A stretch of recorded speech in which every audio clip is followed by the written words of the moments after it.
Hey everybody, this is Tom with TomKat Restoration. The house right behind me is getting a brand new roof and they're only paying $2,000 for it. You want to know how? Stick around. First, like and subscribe to my channel.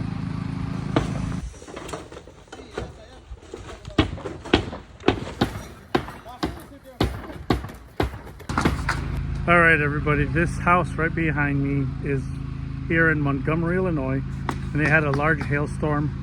And their insurance company is paying for a brand new roof and gutters. The first thing we had to do was inspect the property to first see if the hail caused any damage.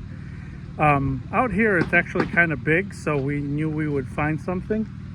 The hail was I think around 2 inches, and even on areas where the hail is a little smaller, you still have to do an inspection.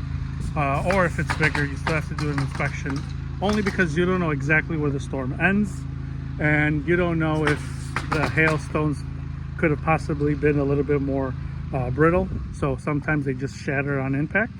So we always have to do an inspection. We saw enough evidence to warrant the claim. We filed the claim with the homeowner. We came out here with the adjuster, and the rest is history. We can do the same for you. So give us a call or email us. You could even book online on our website, www.tomkatrestoration.com, or you can call us at 833-3TOMKAT, or email us at info@tomkatrestoration.com. I'll put it all down below or above somewhere here, and you can call us for an inspection.